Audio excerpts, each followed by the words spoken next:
Esto no me ocurrió a mí, sino a mi padre. Mi padre era cristiano.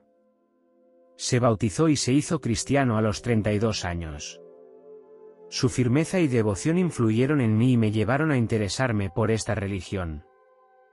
Mi madrastra y mi hermana también se unieron al cristianismo bajo la influencia de mi padre.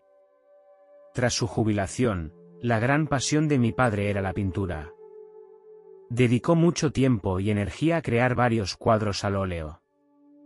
Le gustaban especialmente los temas cristianos, sobre todo los retratos de Jesús. Cada cuadro era una expresión sincera de su corazón y de su amor y devoción a su fe cristiana. Cuando mi padre tenía 67 años, le diagnosticaron esclerosis múltiple. Se trata de una enfermedad neurológica que provoca daños en diversas partes del cuerpo. Un año después, perdió gradualmente la capacidad de andar. Al mismo tiempo, sus manos también se vieron afectadas y ya no podía moverlas con la destreza de antes. Esto le dejó sin capacidad para dibujar. La esclerosis múltiple fue atacando poco a poco su cuerpo, incluidos los ojos. Esto supuso un reto aún mayor para él, ya que su vista empezó a resentirse. Fue un duro golpe para mi padre. La pérdida de su capacidad para dibujar le hizo sentirse muy perdido y deprimido. Fue una época difícil para toda la familia. Un día, el estado de mi padre empezó a empeorar y tuvimos que llevarlo de urgencia al hospital. Cuando llegamos al hospital, estaba inconsciente y en coma. Los médicos nos dijeron a mi madrastra y a mí que las posibilidades de que sobreviviera eran muy escasas. Ahora dependía de un respirador artificial para mantenerse con vida. Los médicos nos pidieron consejo y tuvimos que tomar una decisión muy difícil. Mi madrastra contó a los médicos que, antes de que lo hospitalizaran, mi padre le había advertido de que quería que lo desconectáramos si solo lo iba a mantener con vida la máquina. No quería convertirse en un vegetal, ya que eso solo prolongaría el sufrimiento, y prefería poder entrar en el cielo rápidamente. Sin embargo, mi abuela se oponía rotundamente a tal decisión. Ella creía que debíamos hacer todo lo posible por mantener a mi padre con vida y que no debíamos perder la esperanza. Como familia, no sabíamos cómo tomar la decisión. Queríamos mucho a mi padre y queríamos que dejara de sufrir, pero al mismo tiempo no queríamos renunciar a su vida tan fácilmente. Estábamos dispuestos a pedir consejo a nuestros médicos. Los médicos nos dijeron que podían reducir la dosis de medicación de nuestro padre y devolverle la sobriedad, durante un tiempo. Los médicos también nos advirtieron de que si decidíamos quitarle el respirador, había muchas posibilidades de que los pulmones de mi padre perdieran la capacidad de respirar por sí solos, lo que significaría que podría morir inmediatamente. En aquel momento, mi padre apenas podía andar sobre sus piernas y tenía grandes dificultades para comer. Como familia, acordamos unánimemente reducir la dosis de medicación de mi padre para permitirle recuperar la consciencia, durante un tiempo.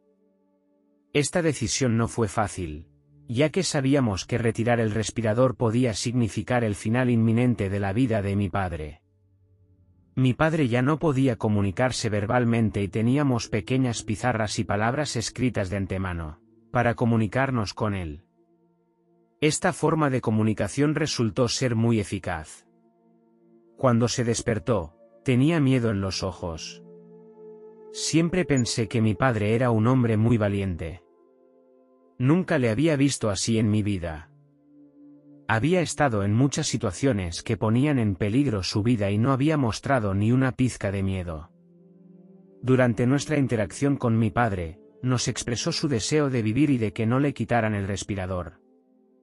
Al ver la expresión de miedo de mi padre, le pregunté de qué tenía miedo. Le recordé que, como cristiano devoto, el cielo le esperaba. Sin embargo, mi padre negó con la cabeza. Escribió la palabra Satanás. Me quedé estupefacto. Le dije que invocara el nombre de Jesús y confiara en su poder.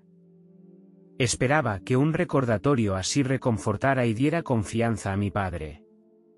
Entonces mi padre me contó que la noche anterior, Satanás se le había acercado e insistía en que se lo llevara. No dejaba de rezar para sus adentros, suplicando que no se lo llevaran al infierno. Cogí con fuerza la mano de mi padre y le dije que no estábamos solos y que Jesús estaba con nosotros. Le animé a perseverar en la oración y a buscar el refugio de Dios. A continuación le pregunté a mi padre por qué te busca Satanás. Te has bautizado y has confesado todos tus pecados. El padre respondió que cuando era joven había luchado en la guerra de Corea y había conocido a un granjero local. Debido a la barrera del idioma, el padre sintió que su vida estaba amenazada. Así que tomó cartas en el asunto. Mi padre nunca reveló este secreto a nadie. Yo conocía algunas de sus experiencias en la guerra, pero nunca había oído la historia. Me di cuenta de que este incidente podía convertirse en una carga dentro de él. Le recordé a mi padre que todos los pecados pueden ser perdonados por Dios si los confesamos y nos arrepentimos. Le dije que el amor de Dios es infinito y que perdona nuestras faltas si nos arrepentimos sinceramente y buscamos su misericordia. Animé a mi padre a confesarse sinceramente con Dios y a confiar en que Dios le aceptaría de nuevo. Aquella tarde, llamé al sacerdote. Mi padre se confesó delante del sacerdote. A la mañana siguiente, cuando fui a visitar a mi padre, sentí inmediatamente una atmósfera diferente. Era como si toda la habitación se hubiera iluminado. Aunque mi padre seguía dependiendo de un respirador artificial para mantenerse con vida, siempre tenía una sonrisa en la cara. Podía sentir el consuelo y la fuerza que recibía. Me conmovió mucho este cambio. Creo que era un reflejo de la gracia de Dios en mi padre. Cuando mi padre me vio, me pidió que le entregara la pequeña pizarra. Me dijo que había visto a Jesús la noche anterior. Empezó a describir el aspecto de Jesús y dijo que la tez de Jesús era más oscura de lo que había imaginado. Jesús tenía el pelo castaño y los ojos azules y no era tan delgado como lo habían representado tradicionalmente. El Padre también dijo que sus pecados habían sido perdonados. Jesús le dijo también que dentro de 2 años volvería a coger el pincel.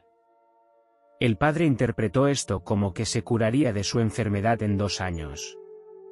Sin embargo, también era consciente de la otra posibilidad de que el Padre entrara en el cielo dentro de 2 años. Fuera cual fuese el resultado final, creía que mi padre había conseguido la paz interior. Al cabo de un rato, mi padre se quedó mirando el techo de la habitación. Me dijo que había visto a un ángel enviado por Dios para cuidarle. Curioso, le pregunté si el ángel sabía que yo también estaba en la habitación.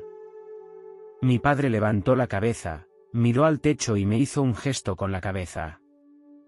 La presencia de este ángel le proporcionaba un consuelo y una confianza extra y le daba una sensación de paz, en medio de su enfermedad. Yo sentía una especial sensación de seguridad porque sabía que en esta habitación había un ángel protegiendo a mi familia. Le pregunté a mi padre si podía hacerle algunas preguntas al ángel. Mi padre volvió a mirar al techo y asintió con la cabeza. Le pregunté al ángel si mi trabajo actual era adecuado para mí. ¿Tenía sentido mi trabajo? En aquel momento era voluntaria en la comunidad. Por ello, había sufrido el reproche de mi padre, que pensaba que el trabajo estaba demasiado mal pagado. Me había pagado la universidad con préstamos estudiantiles y ahora vivía con un sueldo escaso. Mi padre quería que encontrara un trabajo más lucrativo y ganara más dinero para poder pagar mis préstamos lo antes posible.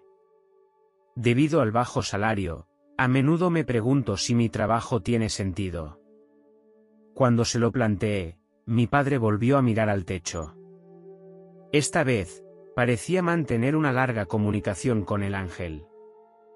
Al cabo de unos 20 minutos, volvió a sentir y me hizo un gesto con el pulgar hacia arriba.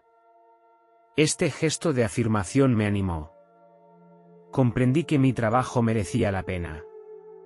Planteé una segunda pregunta al ángel, si debía casarme con mi novia actual. Ella y yo discutíamos a menudo y mi madre no la consideraba adecuada para mí y quería que no nos casáramos. Mi novia y yo nos conocimos cuando éramos voluntarias juntas y ella es especialmente buena cuidando a enfermos y ancianos.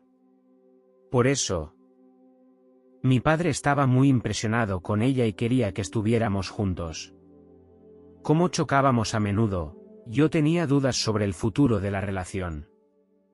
Una vez más, mi padre miró al techo y no hicieron falta palabras para comunicarse entre él y el ángel.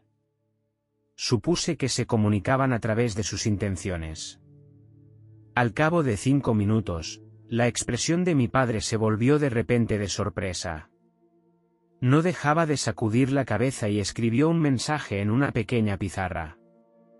Me dijo que no debía casarme con mi novia actual, sino que debía esperar pacientemente porque alguien mejor estaba a punto de aparecer en mi vida.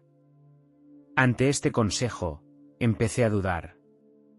Si hubiera escuchado al ángel en aquel momento, no lo habría hecho. 6 meses más tarde, mi novia y yo nos fuimos a vivir juntos. Después de conocerla mejor, no era lo que yo pensaba. En ese momento, dejé mi anterior trabajo. Durante ese tiempo, lo único que buscaba era dinero y lujuria. En retrospectiva, me doy cuenta de lo tonta que fue mi elección en aquel momento. Me arrepiento de no haber seguido el consejo de los ángeles y de no haber esperado pacientemente a que llegara alguien mejor. Al final, nuestra relación acabó en fracaso y ella me estafó todo mi dinero. Unos 4 años después, conocí a mi actual esposa, que me reconfortó interiormente. Creyendo de nuevo en el poder del amor, le confesé mi amor y pronto nos casamos. 1 año después, dimos la bienvenida a nuestro primer hijo. Estoy muy agradecido a Dios por permitirme experimentar la alegría y la felicidad de ser padre. En cuanto a mi padre, no quería quedarse en el hospital todo el tiempo, así que decidimos llevárnoslo a casa. Al volver a casa, la memoria de mi padre empezó a fallar. Para que recordara aquella preciosa experiencia, la grabé y se la recordaba a menudo. Murió al año siguiente de salir del hospital. Realmente volvió a coger el pincel al cabo de 2 años, tal como Jesús le había dicho que haría. Cuando mi padre falleció, dejó este mundo muy tranquilo. Mi hijo aún no había nacido. Desde entonces he aprendido que los ángeles de la guarda pueden ser parientes fallecidos. O parientes que aún no han nacido. A veces pienso que tal vez mi hijo sea ese ángel. Espero que algún día, cuando llegue al cielo, tenga la respuesta a esa pregunta. Esta experiencia ha sido muy valiosa para mí y para mi familia y nos ha hecho creer aún más en el poder de la fe. Espero que mi padre esté ahora en el cielo disfrutando de la felicidad eterna y pasando tiempo de calidad con Jesús. Cuando pienso en esta experiencia, me siento reconfortada y conmovida. Espero reunirme con mi padre algún día y ser testigo del momento en que vuelva a coger el pincel. Seguiré manteniendo la fe de mi padre y transmitiré su historia a la próxima generación.